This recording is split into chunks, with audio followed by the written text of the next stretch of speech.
Continuamos con el módulo Cartas Generales. Vamos a orar, amados hermanos. Señor Padre, te damos gracias, Padre, porque tú nos permites, Señor, poder continuar un día más con vida, con salud. Gracias, Señor amado, porque tú nos hablas a través de tu palabra en nuestros corazones.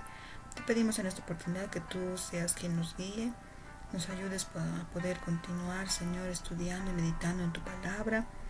Danos sabiduría, Señor, para poder entender y comprender lo que nos quieres decir a través de tu palabra. Así, Señor, te encomendamos la lección de hoy en el nombre de Jesús. Amén. Continuamos con la lección número 3. Y vamos a continuar con la parte número 2 de la carta a los Hebreos. Vamos a ver en el punto 1 la superioridad del sacerdocio de Jesucristo en el capítulo 4 al capítulo 7. Vamos a citar como primer punto muy importante es la confianza en Jesucristo, capítulo 4, versículo 14 al 16. Por tanto, teniendo un gran sumo sacerdote que traspasó los cielos, Jesús, el Hijo de Dios, retengamos nuestra confesión, porque no tenemos un sumo sacerdote que no pueda compadecerse de nuestras debilidades, sino uno que fue tentado en todo según nuestra semejanza, pero sin pecado. Acerquémonos, pues, confiadamente al trono de la gracia para alcanzar misericordia y hallar gracia para el oportuno socorro. Esto lo vemos en el versículo 14 al 16. El sumo sacerdote judío entraba al santuario interior del templo una vez al año y por un breve momento se encontraba ante la presencia misma del Dios viviente. Por contraste, Jesús ha entrado en los cielos y está siempre ante la presencia de Dios. Él ha sido resucitado de entre los muertos, ha ascendido al cielo y está sentado a la diestra de Dios Padre. Vemos un punto negativamente, pues ahí vemos la doble negación. No tenemos un sumo sacerdote que sea incapaz de compadecerse, expresa una idea positiva, Si tenemos un sumo sacerdote altamente exaltado que puede descender hasta nuestro nivel. Otro punto importante, positivamente, Jesús no solo es totalmente divino, también es completamente humano y por lo tanto entiende nuestras debilidades y nuestras tentaciones. Además, Jesús mismo experimentó debilidades y tentaciones acá. También vemos otro punto importante en ver las cualidades de un sumo sacerdote en el capítulo 5. Porque todo sumo sacerdote tomado de entre los hombres es constituido a favor de los hombres en lo que a Dios se refiere, para que presente ofrendas y sacrificios por los pecados, para que se muestre paciente con los ignorantes y extraviados, puesto que él también está rodeado de debilidad y por causa de ella debe ofrecer por los pecados tanto por sí mismo como también por el pueblo. Y nadie toma para sí esta honra, sino que él es llamado por Dios como fue también Aarón. El sumo sacerdote es escogido. El escritor contribuye una oración bellamente equilibrada en la cual describe la selección y designación y obligación de un sumo sacerdote. Según la ley de Moisés que vemos en el libro del Éxodo, solamente a Aarón y a sus hijos les estaba permitido servir ante el altar. También aquel que va a ser sumo sacerdote es designado, y ahí nótese la voz pasiva del verbo que se utiliza para describir el proceso de selección y designación. Acá el escritor decía indicar que el sumo sacerdote no se designa a sí mismo, sino que por implicación es designado por Dios. El oficio sumo sacerdotal, por consiguiente, está basado en un llamado divino. Un sumo sacerdote debe ofrecer sacrificios. En el griego original, la frase asuntos relacionados con Dios se usa en Hebreos 2:17, donde el escritor especifica que esto incluye la tarea que tiene el sumo sacerdote de llevar a cabo la expiación de los pecados del pueblo. Esta tarea consiste en representar a los hombres ante Dios cuando la gente viene con dones y sacrificios. ellos presentan esos dones y sacrificios ante el sumo sacerdote para que los ofrezca a Dios como expiación por los pecados del pueblo. Otro punto muy importante que vamos a citar en esta lección es las características exclusivas de Cristo como nuestro sumo sacerdote, en el capítulo 5. Y también vemos, ¿no?, en el versículo 5 al 6 nos dice así lo siguiente: así tampoco Cristo se glorificó a sí mismo haciéndose sumo sacerdote, sino que Dios, que le dijo, ¿no?, tú eres mi hijo, yo te he engendrado hoy. Como también dice en otro lugar, tú eres sacerdote para siempre según el orden de Melquisedec. El sumo sacerdote, representante del hombre ante Dios, entraba, ¿no?, en el lugar santísimo una vez al año, en el día de la expiación, y rociaba sangre para la remisión del pecado. Aarón fue el primer sumo sacerdote que entró ante la presencia de Dios detrás del velo del antiguo tabernáculo.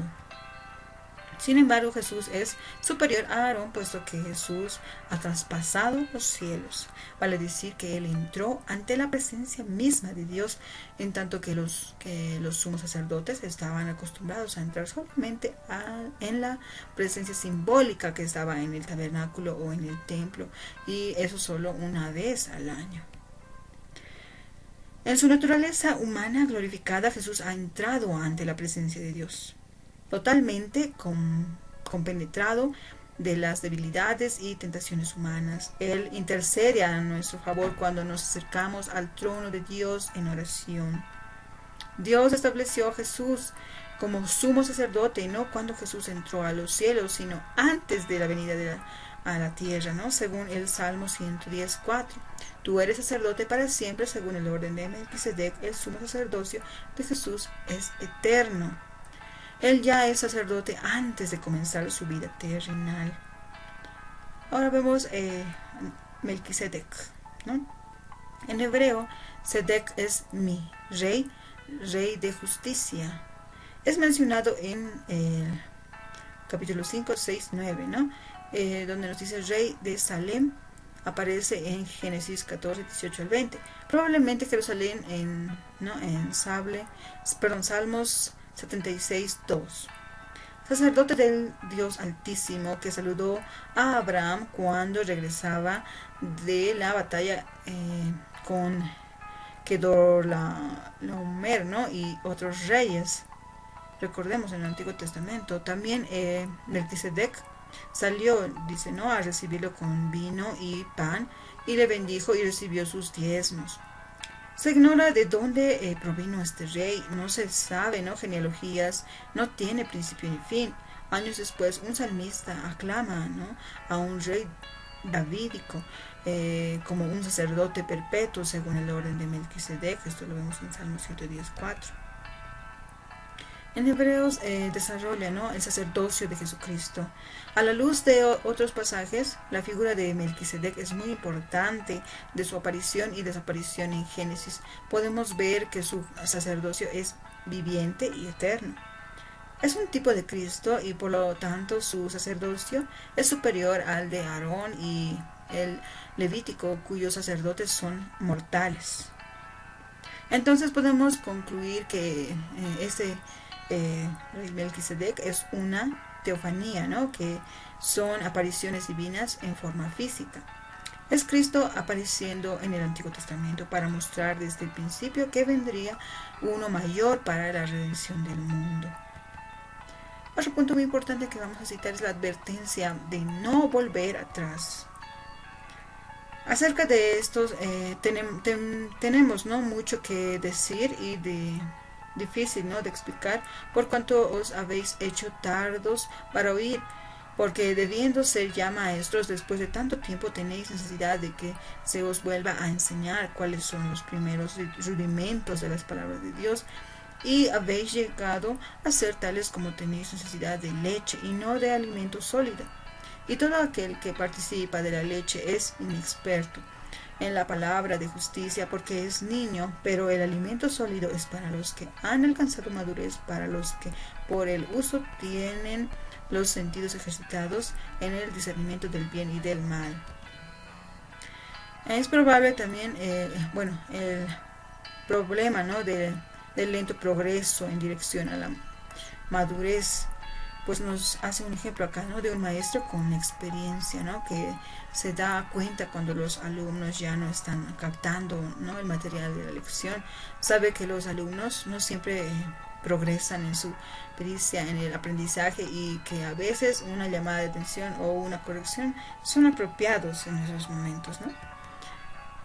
El escritor habla, ¿no? También había pensado continuar con su enseñanza acerca del sumo sacerdocio de Jesús según el orden de Melquisedec. Sin embargo, el material es demasiado avanzado para sus lectores, su teología es demasiado profunda y sus alumnos son demasiado perezosos, nos dice, ¿no? El material, la materia, ¿no?, dice que el escritor es difícil de explicar, dice, ¿no? No porque el escritor no sea hábil, sino a causa de la incapacidad de los lectores para comprender. El escritor pasa al plano personal y dice, vosotros sois lentos para aprender. El escritor entonces se ve forzado a apartar su atención del tema del sacerdocio. Aplicaciones podemos extraer las siguientes. La iglesia cristiana debe crecer para existir. Aquellos que han oído el Evangelio y lo han aceptado en fe deben compartir su conocimiento con otros que necesitan instrucción. Cuando el escritor de Hebreos dice, a estas alturas debieran ser maestros, no está hablando acerca de educadores profesionalmente habilitados. Se dirige más bien al creyente que ha oído los relatos de la Biblia y a quien se le ha enseñado la doctrina de la salvación y que sin embargo no pone su habilidad en función a la tarea de llevar a otros al conocimiento de la salvación en Cristo. Qué desilusión cuando un cristiano que ha recibido la oportunidad de dar testimonio de Cristo y de enseñar el Evangelio rehúsa hacerlo porque se siente inepto. El escritor de Hebreos habla de tal situación. Por tanto, Jesús es hecho fiador de un mejor pacto, nos dice en el verso 22. El sacerdocio de Cristo es superior al del Antiguo Testamento. En el capítulo 7 podemos verlo, ¿no? En el versículo 28 nos dice así, porque la ley constituye sumos sacerdotes a débiles hombres, pero la palabra del juramento posterior a la ley al Hijo hecho perfecto para siempre. La ley instituye, ¿no?, sumos sacerdotes a hombres que son débiles. El término débiles no se refiere a dolencias físicas, ya que Jesús compartió nuestras debilidades cuando estuvo en la tierra. Tiene más bien que ver con nuestra condición pecadora y es por ende un sinónimo de pecado. Dios instituye sumos sacerdotes que son débiles a causa de su estado pecaminoso. Él sabía que estos hombres sucumbirían al pecado y revelarían su debilidad moral. Y Dios colocaba a sus sumos sacerdotes pecadores en su cargo mediante la ley. Él instituyó a su Hijo como sumo sacerdote por medio de un juramento. Entonces, la superioridad de Jesús sobre el sumo sacerdocio arónico es aquí demostrada sucintamente por el escritor, ¿no?, dando que la formulación del juramento era la mayor importancia de la promulgación de la ley. Una ley puede ser derogada, un juramento mantiene su validez para siempre. El Hijo no está sujeto a debilidad o cambio, puesto que ha sido hecho perfecto y para siempre. El sacerdote arónico nunca podía presentar un sacrificio genuino tal como Dios lo requería. El sacrificio genuino solo podía ser traído por Jesús, que tenía el poder de derrotar a la muerte y la capacidad de demostrar también obediencia perfecta, ya que había cumplido con todos los mandatos de Dios. En conclusión, todos los hombres de fe no recibieron la promesa en vida, ¿no?, que es Jesús el mejor esperanza, pacto y promesa, sacerdocio, sacrificio, revelación, reposo y acceso a Dios. Ahora es cumplida, ¿no? Es el nuevo pacto. Cristo ya vino y nos dio entrada al Padre. El autor les anima, ¿no?, a que no decaigan porque el plan de Dios está realizándose y no se va a cortar. Los hebreos necesitaban ser animados en el tiempo de persecución y poder poner su vista en las cosas que no están viendo, sino en el Señor Jesús, puestos los ojos en nuestro Señor Jesucristo. De esta manera habremos concluido con esta lección. Gracias, Señor, te damos nuevamente por este tiempo que tú nos das, Señor, para poder aprender más de ti, Señor. Te rogamos, Padre, que tú nos guíes, nos ilumines a través de tu palabra y nos conduzcas siempre, Señor. Gracias, bendito Jesús, te damos por nuestras vidas. Siempre, Señor, sé tú hablando en nuestros corazones, Señor, guíanos. Haz tu voluntad en cada uno de tus hijos, te rogamos, Señor amado, en el bendito nombre de nuestro Señor Jesucristo nos despedimos. Amén.